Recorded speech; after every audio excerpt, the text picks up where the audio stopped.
Bonjour à toutes et à tous. Heureux de vous retrouver pour une nouvelle semaine de Smart Impact, l'émission des entreprises à impact positif, celles et ceux qui font de la transition écologique, énergétique et sociétale un axe fort, un axe majeur de leur stratégie. Voici le sommaire. Mon invité aujourd'hui, c'est Éric Boudot, directeur général de GCK, groupe français spécialisé dans le rétrofit des véhicules lourds, du thermique vers l'hydrogène. Notre débat portera sur Quali-Répar, ce fonds réparation prévu par la loi AGEC est enfin lancé, doté de 410 millions d'euros sur 6 ans. Il est destiné à inciter les consommateurs à faire réparer leurs appareils électroniques et électriques. Et puis pour Smart Ideas, la start-up du jour, c'est Archi. Archi est une marque de vinaigre de cidre engagée. Voilà pour les titres, on a 30 minutes pour les développer. C'est parti.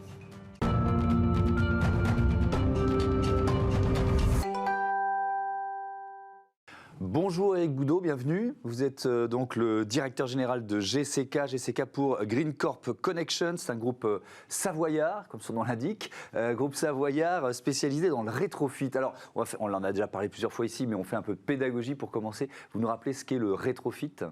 Bonjour Thomas d'abord. Bien sûr, le rétrofit aujourd'hui, c'est la transformation d'un véhicule thermique vers des nouvelles propulsions, qu'elles soient électriques, avec une alimentation par batterie ou alimentation par l'hydrogène. Et alors, ce qui est étonnant, c'est qu'on peut vraiment rétrofiter tout type de véhicules, de la voiture, parce qu'on en parlait d'abord pour les voitures, mais ça va jusqu'aux équipements très lourds, aux machines très lourdes, c'est ce qu'on va voir ensemble. Quelques chiffres sur GCK pour commencer, plus de 80 employés, vous êtes basé dans la région Auvergne-Rhône-Alpes, je disais la Savoie. Chiffre d'affaires projeté pour 2022 entre 18 et 22 millions d'euros. Et cette société, c'est-à-dire que vous êtes un écosystème de sociétés ? Oui, finalement, on est un groupe industriel. C'est-à-dire qu'aujourd'hui, on a voulu concevoir ce groupe en modèle industriel dès le départ. On n'est pas passé par une étape de montage en start-up. Donc, on a décidé d'investir massivement sur fonds propres sur le développement de la transition énergétique. Ouais. Et donc, on est composé de 7 sociétés qui vont de la production des énergies, puisqu'on accompagne les clients sur la production de l'énergie de départ, jusqu'à l'usage avec le rétrofit des véhicules et les technologies qui embarquent le rétrofit. Ouais. Et vous transformez uniquement des véhicules lourds ou si j'arrive avec ma voiture, vous pouvez me la transformer ? Alors, on a choisi de ne pas aller sur ce terrain de la voiture, j'ai envie de dire, de Monsieur Tout-le-Monde. On a fait quelques exceptions parce qu'on avait un petit goût pour la compétition et un petit goût pour l'effet waouh, puisqu'on a transformé une Lancia Delta des années 90 avec un resto mode associé. Mais on se concentre essentiellement, nous, sur ce qui est flotte captive. Alors, quel type de machine, si on fait une liste un peu des véhicules lourds que vous pouvez transformer ? Alors aujourd'hui, on a 7 véhicules en cours de transformation chez nous. Donc on part on va dire, le plus petit, ça va être l'utilitaire, type Renault Master. Et puis après, on va monter vers le bus, l'autocar, le camion. Et avec des éléments un peu plus originaux pour certains, la dameuse, puisqu'on travaille sur la transformation de 5 dameuses pour commencer pour l'Alpe d'Huez, qui a passé une commande, avec d'autres à venir derrière. Et puis on travaille aussi beaucoup sur le nautisme, avec des projets bateaux assez importants, que ce soit en transformation vers l'électrique pure batterie ou vers l'hydrogène avec des bateaux à hydrogène. Alors on va rentrer un peu dans le détail. Et effectivement, donc l'Alpe d'Huez, combien de machines et quel défi à relever quand on récupère une dameuse ? Le défi, déjà, le premier défi, ça a été de pouvoir récupérer la dameuse. qui est un élément assez important. Donc, on a décidé de faire notre premier dossier en s'appuyant sur un constructeur de dameuse qui s'appelle Casborer. Et puis, le défi, c'est d'aller relever des conditions extrêmes d'usage. C'est-à-dire qu'aujourd'hui, la dameuse, elle travaille quand il fait très froid. Donc, il faut traiter la question du froid. Elle travaille avec des pentes relativement importantes. Donc, on doit régler aussi la question du fonctionnement des équipements sur des grandes pentes. D'accord. Et ça, c'est compliqué quand on choisit la propulsion à hydrogène, plus qu'avec un carburant fossile classique ? Alors, c'est compliqué quand on choisit la propulsion à hydrogène dans les technologies, on va dire, aujourd'hui, qui sont les plus avancées, c'est la pile à combustible. D'accord. Puisqu'on est obligé de travailler sur l'inclinaison du produit, ce qui n'a pas comme défaut le moteur à combustion classique. Mais on travaille déjà à des futures générations de véhicules avec des moteurs à combustion alimentés à l'hydrogène. Et il y aura aussi 3 bus de la ville, c'est ça, qui vont rouler à l'hydrogène ? Tout à fait, 3 bus de la ville. On a une quinzaine d'autres autocars et bus qui ont été commandés par des acteurs régionaux. Et puis en tout, aujourd'hui, on a à peu près 300 véhicules 300 véhicules en négociation sur le territoire pour de la transformation de véhicules lourds. Ouais, alors ça c'est intéressant parce que la flambée des prix des énergies fossiles et des carburants, forcément ça porte une entreprise comme la vôtre. C'est-à-dire est-ce qu'il y a plus de contacts avec des prospects depuis 2 mois? Je parle là vraiment de l'effet guerre en Ukraine. Est-ce que vous avez senti un avant, un après? Alors, je ne dirais pas qu'il y a un énorme avant-après. Il y a quelque chose, c'est-à-dire qu'il y a plutôt une concrétisation du frémissement sur la transformation de nos écosystèmes et l'autonomie énergétique qui est nécessaire demain. Donc aujourd'hui, il y a une prise de conscience qu'il va falloir accélérer. L'avantage, c'est qu'il y a une ligne qui a été tirée sur l'hydrogène notamment, et donc on sent une accélération vers les programmes hydrogène. Alors aujourd'hui, on a maintenant un parcours avec des petits obstacles à franchir sur la capacité d'avoir des solutions de recharge, des pompes, des pompes, des stations-service, des stations-service, oui, puisqu'il y a un très gros investissement qui a été mis en place par l'État sur la production de l'hydrogène. Maintenant, il faut se préoccuper de comment je mets des usages et comment je fais pour mettre la station qui va avec. Donc ça veut dire, pardon, je vous interromps, mais quand vous remportez ce marché à l'Alpe d'Huez, par exemple, sur les dameuses, il y a forcément la création d'une station-service dédiée. C'est vous qui la créez? Vous avez un partenaire pour le faire? Comment ça fonctionne? Nous, on travaille aujourd'hui avec des partenaires et en fait, l'hydrogène aujourd'hui ne peut travailler qu'en mode écosystème. C'est un mot qui revient souvent aujourd'hui. Donc, on travaille main dans la main avec des partenaires qui sont les grands énergéticiens d'aujourd'hui. En l'occurrence, sur l'Alpe d'Huez, on travaille avec une société dont la région est fortement impliquée qui s'appelle Impulsion, qui, elle, va assurer la distribution et la mise en place d'une station de distribution à hydrogène. Ce que je comprends de vos propos, c'est que tout ça n'arriverait pas s'il n'y avait pas eu quand même une impulsion de l'État aussi, pour booster la filière. Ouais, clairement. Clairement, puisqu'aujourd'hui, on a un modèle à construire. On a de la production d'une énergie à construire, et on a des coûts. On a des coûts à aller chercher, c'est-à-dire à trouver les solutions pour réduire le coût du kilo d'hydrogène en partie, pour que les véhicules puissent rouler. Le gros avantage, c'est que le rétrofit permet d'enlever une première problématique, qui était le coût des véhicules neufs, et de laisser un peu le temps à l'arrivée des véhicules neufs pour se concentrer sur des véhicules rétrofit qui aujourd'hui sont quasiment au tarif d'un véhicule thermique. Alors il y a une autre commande surprenante, en tout cas pour un béotien comme moi, c'est celle de la compagnie de navigation du lac d'Annecy. Donc là, vous allez rétrofiter des bateaux. Quel type de bateaux? On va rétrofiter les fameux bateaux qui emmènent les touristes dîner ou déjeuner sur le lac, dont le fameux libellule, très connu.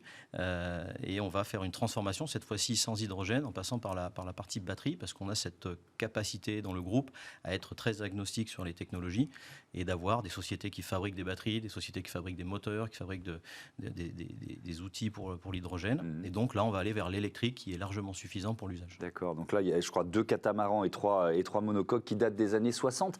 Alors, ça veut dire quoi? Qu'est-ce qu'on remplace? Qu'est-ce qu'on transforme sur un bateau?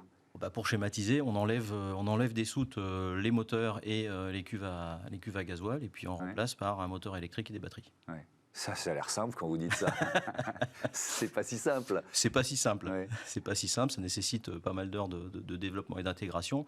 Parce alors, le faire en mode prototype, c'est simple. Le faire en mode industriel avec la sécurité associée et les autorisations de navigabilité, c'est un tout petit peu plus compliqué. Et ça veut dire que vous êtes plutôt une boîte d'ingénieurs, vous avez 80 employés, ce que je disais tout à l'heure?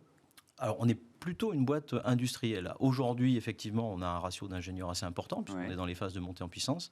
Mais on a déjà beaucoup d'usines de production, puisqu'on produit nos sous-systèmes, c'est-à-dire qu'on produit nous-mêmes nos packs batteries. Aujourd'hui, on est un des plus gros vendeurs et développeurs de packs batteries en France. On a fait 25 000 à peu près batteries sur les 2 dernières années. Et donc, on a des collaborateurs qui sont aussi en production de façon assez importante. Oui, d'ailleurs, vous avez ouvert ou vous allez inaugurer un nouveau site de production près de Clermont-Ferrand, c'est ça? Tout à fait. Tout à fait. Le centre, on va dire, référence sur la partie batterie et transformation véhicule, on va l'inaugurer à partir de ce mois de juillet. Ça veut dire que la partie R&D, recherche et développement, c'est quelle part de votre chiffre d'affaires? Vous y consacrez quelle part de votre chiffre d'affaires? C'est énorme sur cette période de lancement. Aujourd'hui, on a consacré à peu près 10 millions d'euros sur les 2 dernières années sur de la R&D, puisqu'on a pris le pari, une fois de plus, de ne pas passer par un soutien massif des aides pour lancer la filière, et on a décidé d'investir sur fonds propres sur tous les développements qu'on a lancés. Ok. Il nous reste 1 minute 30 avec le président de GCK, Gerlin Chichrit. Vous êtes passionné de course automobile. Vous avez décidé d'engager un prototype à propulsion hydrogène pour le prochain Dakar. Alors, on parle de quel modèle de voiture? C'est quel type de voiture? On parle des buggy, des voitures communément appelées pour les spécialistes T1, c'est-à-dire la catégorie reine du Dakar, dont effectivement mon associé Gerlin Chichrit a été un des grands artisans ces dernières années et encore il y a quelques mois. L'idée, ça a été vraiment d'être les premiers à pouvoir dire qu'on fait un Dakar complet et qu'on est performant sur un Dakar sur une voiture à hydrogène, et bien sûr d'inscrire ça dans une logique de laboratoire, puisque finalement l'intégralité du groupe motopropulseur de la voiture de Dakar, c'est le même qu'on va voir dans la Dameuse. Ok, d'accord. Donc ça va vous servir un petit peu aussi de... Ça nous sert de labo, ça nous sert de test, et ça nous permet de revenir d'ailleurs à l'essence de la compétition automobile, qui est d'être un laboratoire pour les véhicules industriels. Le défi, parce qu'on ne l'a pas évoqué, mais le défi de la sécurité, notamment de la protection du réservoir quand on fait rouler un véhicule à l'hydrogène, comment vous le relevez, ce défi? Ce défi, il est relevé par des ingénieurs, puis par les calculs et les systèmes que l'on va mettre autour. Aujourd'hui, on est un acteur actif en compétition, par exemple, à la FIA, dans les commissions qui vont définir les nouvelles règles pour l'utilisation des véhicules de compétition. Lorsqu'on est sur la route, on rentre dans un cadre réglementaire, le cadre du rétrofit avec la certification à l'UTAC et au CNRV, dont nous sommes très proches aujourd'hui. Et c'est vrai que c'est un challenge important, même si aujourd'hui toutes les conditions sont réunies pour réussir à relever ce défi. Merci beaucoup, merci Éric Boudot. À bientôt sur Bismart. On passe au débat de ce Smart Impact. Vous connaissez Quali-Répar? Non? On va en parler.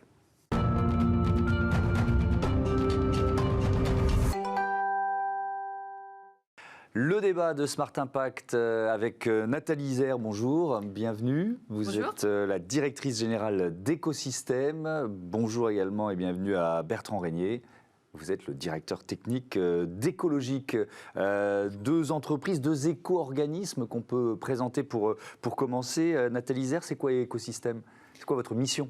Alors notre mission, je représente un éco-organisme dont la mission est de prendre en charge la fin de vie des équipements électriques et électroniques, et notamment aussi de contribuer à l'allongement de la durée de vie de ces équipements.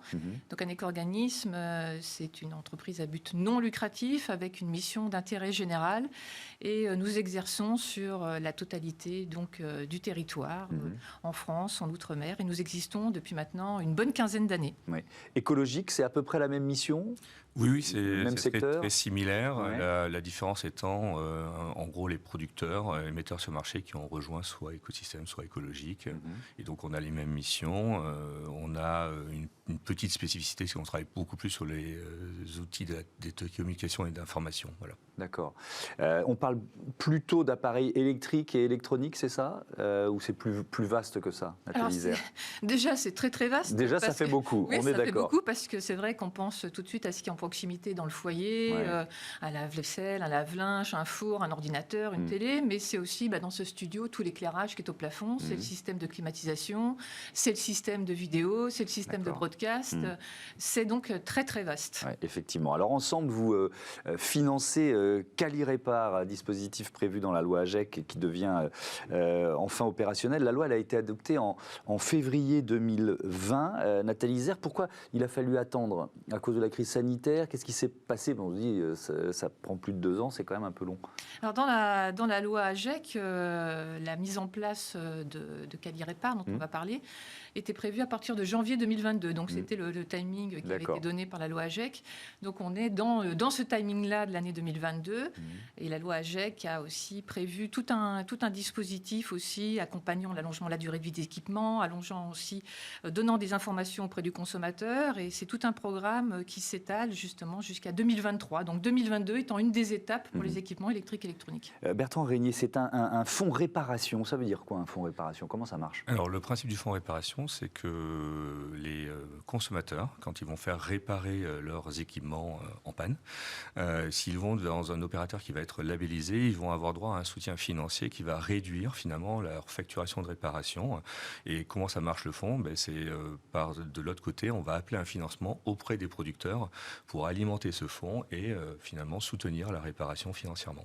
D'accord, donc ce sont les producteurs de ces appareils électroniques et électriques qui vont abonder le fonds, c'est ça, pour bien comprendre? C'est ça, en fait, en fonction des produits qu'ils ont, en fonction du dispositif de réparation, ils vont contribuer par la modification du tarif de l'éco-participation à ce fonds, en augmentant finalement le tarif de vente de leurs produits pour alimenter ce fonds. Et avec les petits montants qu'on va avoir, on va mettre un soutien qui va diminuer la facture du consommateur. D'accord, avec une enveloppe qui est prévue de 410 millions d'euros sur 6 ans, et un label, le label Qualirepa, on l'a vu s'afficher. Que doivent faire les réparateurs qui veulent obtenir ce label?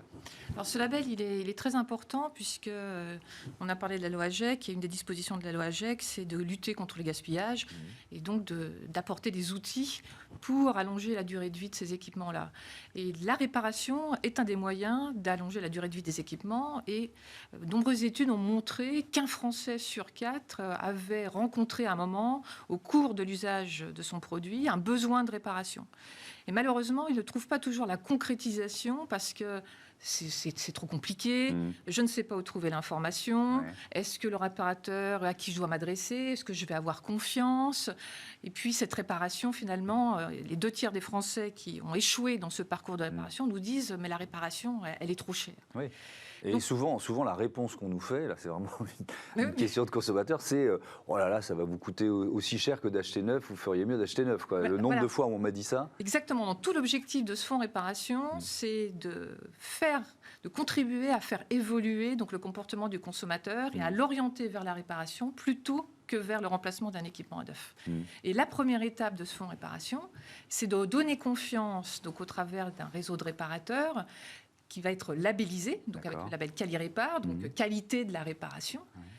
Ce référentiel, ce label, s'appuie sur des éléments où on va s'assurer, donc écologique et écosystème, que le réparateur a bien toutes les qualifications professionnelles, qu'il a aussi respecte la réglementation, etc. Donc il va pouvoir être visible en tant que réparateur de confiance pour le consommateur. Donc il va être là aussi visible, et ça c'est des éléments importants, c'est-à-dire qu'on va le rendre visible, on va le géolocaliser, on va communiquer ce réseau de réparateurs labellisés au travers d'un annuaire de la réparation.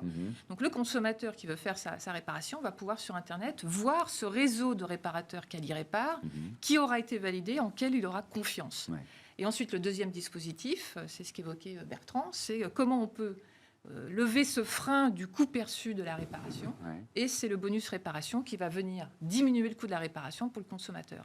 Donc un réseau de réparateurs labellisés Qualirepa, un réseau de confiance sur l'ensemble du territoire, et une réduction du coût de la réparation pour le consommateur. Oui, alors justement, Bertrand Régnier, ce coût, ça va être un différentiel de quel niveau en pourcentage, si on peut l'évaluer? Sur le coût d'une réparation, alors, d'après nos calculs et par rapport à ce qu'on a fait et tout le travail et toutes les études qu'on a menées collectivement avec Écosystème, on est dans un soutien de l'ordre de 20% à peu près du montant de réparation. Ça va dépendre un peu des produits, ça va dépendre un peu de leur prix de réparation.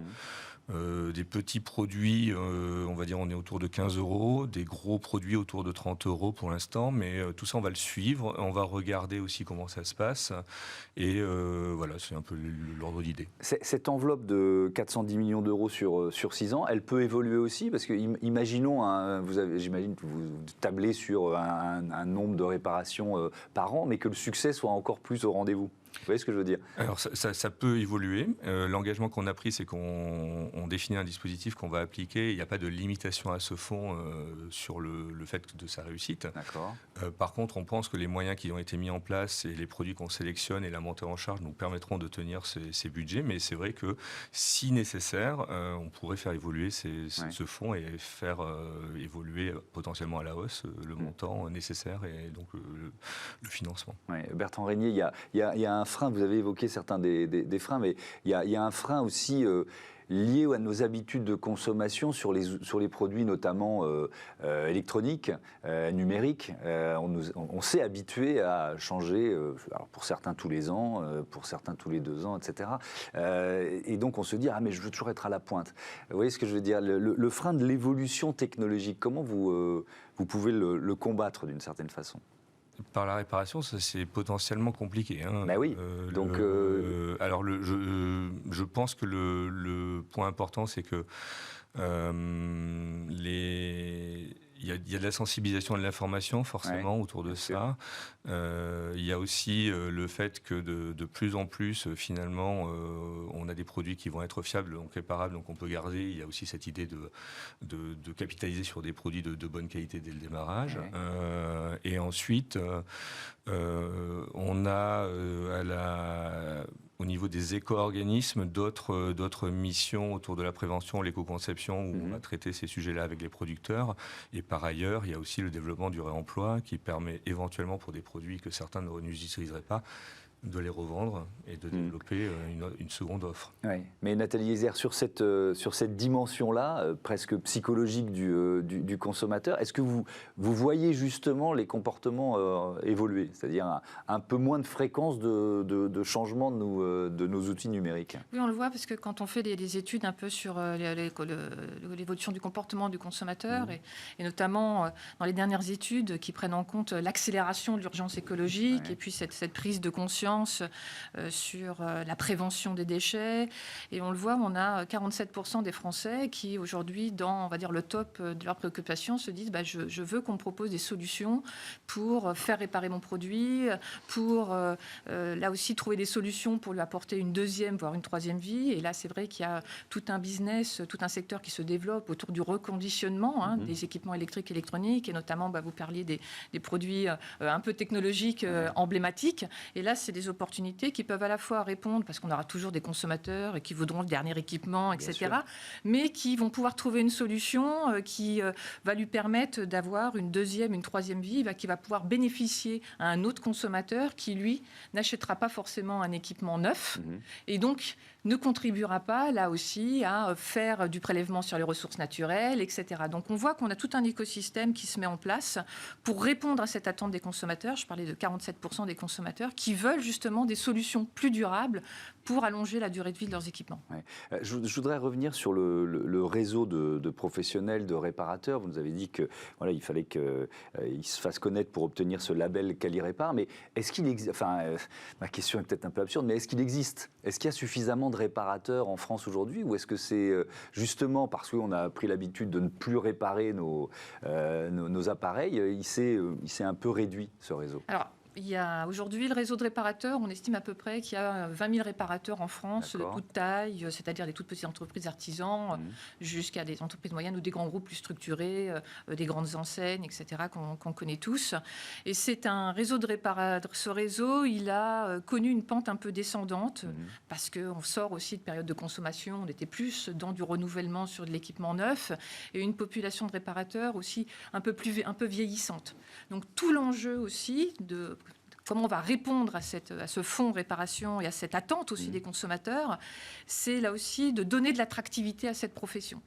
C'est là aussi de reprendre les parcours de formation, reprendre là aussi les éléments aussi d'attractivité. On se voit que le métier devient aussi technique. Il y a de plus en plus d'électronique, de connectivité au sein de nos équipements. Donc ça veut dire que là aussi, il faut monter en compétences pour pouvoir là, répondre à ces nouveaux produits, ces nouveaux enjeux. Donc Écosystème est très, très engagé dans ce programme là aussi de redonner de l'attractivité pour faire converger des jeunes vers cette nouvelle filière. Où il va y avoir là aussi aussi du développement d'activités, les accompagner et puis aussi gérer la transition. Merci beaucoup, merci à tous les deux et bon vent au label Calirepa. On passe à Smart Ideas tout de suite.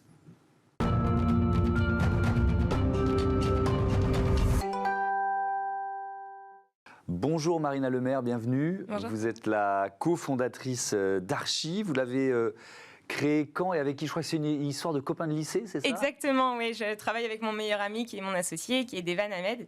Et effectivement, on a lancé ça il y a un petit peu plus d'un an maintenant. On a commercialisé notre vinaigre de cidre. C'est une belle histoire d'amitié et d'une société à impact dont on est très très fiers. Oui, dont on va parler en détail. Vous aviez chacun, je crois, vos vies professionnelles. Pourquoi vous avez créé Archi? Ça a été quoi le déclic? Le déclic, ça a été mes propres problèmes de santé que j'ai résolus grâce au vinaigre de cidre. Et en fait, je me suis rendu compte que c'était un ingrédient exceptionnel, qu'on connaissait très très mal et qu'il y avait urgence à le faire connaître à tous pour qu'il ait un impact dans la vie d'un maximum de personnes comme il l'a eu dans la mienne. Ouais. Mais alors, c'est quoi l'effet positif, l'effet santé du vinaigre de cidre? Alors, il faut savoir qu'il y a eu plus de 30 études qui ont été faites sur le vinaigre de cidre. L'une des principales, c'est une méta-analyse qui a été faite sur sa capacité à diminuer l'impact glycémique d'un repas lorsqu'il est pris avant le repas. Donc, une cuillère à soupe diluée dans l'eau. Ça, c'est l'usage principal, en fait, c'est de le boire pour avoir tous ses bienfaits. Il y a aussi des bienfaits pour l'aide à la perte de poids, pour l'aide à la digestion. C'est absolument colossal tout ce qu'on peut faire en usage interne, comme en usage externe. Le fait de l'appliquer sur la peau pour des problèmes de peau, c'est juste dingue. Donc il y a énormément de choses à explorer avec un petit produit comme ça. Et comment ils font le consommer? On le boit, on le dilue, Oui, tout à fait, toujours dilué. Toujours dilué dans l'eau. On peut aussi s'en servir sur la partie culinaire où là on peut le mâcher pour en dégager les arômes. Mais nous, tel qu'on le préconise, c'est de le boire dilué comme une cure quotidienne, comme un ingrédient. Comment vous le produisez, ce vinaigre de cidre? Alors, nous, on n'est pas producteurs. On s'associe à des petits producteurs qui sont capables de respecter notre cahier des charges. Évidemment, en Normandie, on est normand, qui travaillent au-delà du biologique en agroécologie et qui nous produisent une qualité de cidre exceptionnelle pour avoir, nous, après s'occuper de la transformation, pour avoir un produit ultra qualitatif et qui soit facile de le boire pour l'intégrer dans sa routine, donc, qui soit très bon. Oui, donc vous avez fait le choix du local, on l'a compris, c'est la Normandie, ça tombe bien pour le vinaigre de cidre. C'est bio? Évidemment, oui. Au-delà du bio, vraiment, ce que je dis, c'est qu'on est avec des producteurs en agroécologie. On choisit aussi nos producteurs par leur engagement écologique fort, non pas par opportunisme marketing, mais bien par des convictions profondes. Et voilà, on a une démarche vraiment, c'est du vert français, c'est du local au maximum. Donc on a un impact le plus positif possible, sociétal et environnemental. Pour les emballages, justement, vous avez fait quel choix? C'est du verre français, une entreprise qui produit à côté de chez nous. C'est du bois naturel non verni, c'est des étiquettes végétales. Enfin, vraiment, on a soigné, digne d'un spiritueux. En fait, c'est un grand cru santé, donc pour nous, on ne pouvait pas faire moins. D'accord. Et voilà, c'est... Alors, vous l'avez évoqué, mais ça peut aussi... Il y a aussi des cosmétiques à base de cidre que vous proposez. Tout à fait. En fait, il faut savoir que le vinaigre de cidre, donc nous, il est non filtré, non pasteurisé, il reste vivant, brut. Et pour le microbiome cutané, c'est absolument génial. Comme moi, j'avais des gros problèmes d'acné, j'appliquais mon vinaigre avec un petit peu d'eau directement sur la peau. Ça, on ne le connaît pas très bien. Et c'est pourtant juste... exceptionnel en fait. Les bienfaits, on les voit assez rapidement. Qu'est-ce que vous proposez dans la gamme cosmétique d'Archi? Alors, ce qu'on propose aujourd'hui, c'est des packs DIY pour que les gens l'explorent d'une façon, sur ce volet-là. On propose de l'argile avec notre vinaigre de cidre pour que les personnes s'en servent en usage externe, en l'appliquant en masque, sur les cheveux aussi pour des clarifications capillaires. Donc de l'argile et du vinaigre de cidre, c'est juste le combo idéal. Et on a plein d'autres choses à venir, mais je dévoile pas tout. Et ben voilà, on découvrira ça plus tard. Merci beaucoup, merci Marina Lemaire. Bon vent à votre société, bon vent à Archi et à votre vinaigre de cidre. Je vais tester ça parce que si j'ai une voix de Barry White, c'est parce que j'ai un peu trop fait la fête hier soir et donc il paraît que ça marche aussi quand on a fait la fête la veille. Anti-gueule de bois dingue. Génial, je vais en boire tout de suite. Merci beaucoup. C'est la fin de cette émission. Je vous donne avec modération toujours. Je vous dis à demain sur Bismart, la chaîne des audacieuses et des audacieux. Salut.